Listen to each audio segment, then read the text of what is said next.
You know, in Japanese, being super direct isn't always the best approach. So how do you say something is probably true without sounding way too assertive?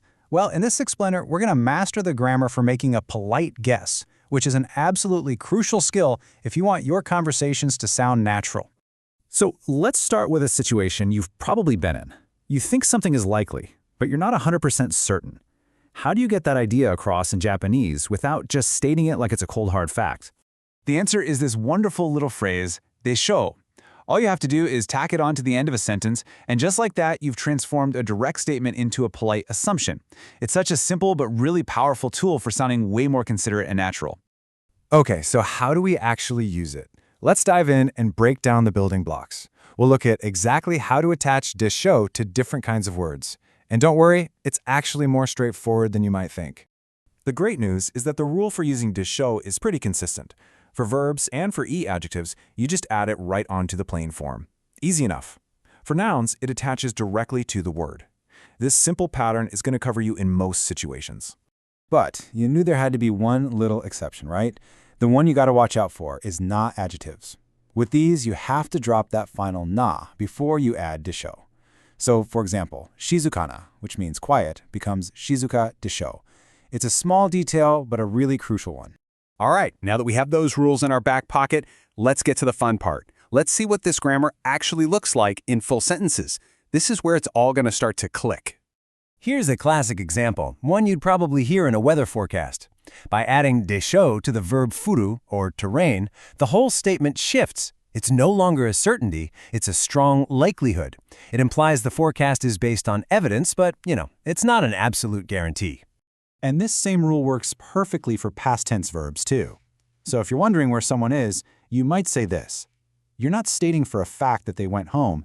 You're just making an educated guess based on the situation, like what time of day it is.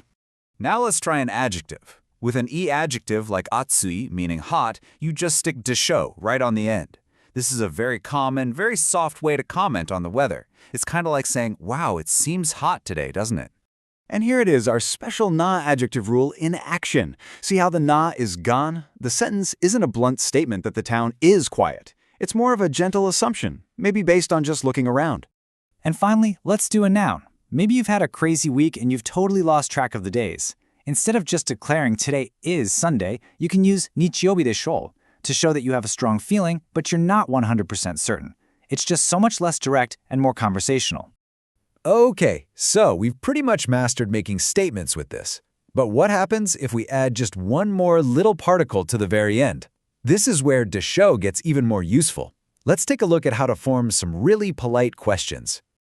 So, just by adding the question particle ka to make deshō ka, you completely change the function of the phrase. It's a total game changer. You go from making a polite guess yourself to politely and respectfully asking for the other person's opinion.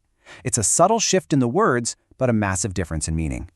For instance, instead of asking bluntly, "Is that movie long?" this phrasing softens the question into something more like, "Do you think that movie is long?" You're inviting the other person to share their perspective, not just demanding a fact.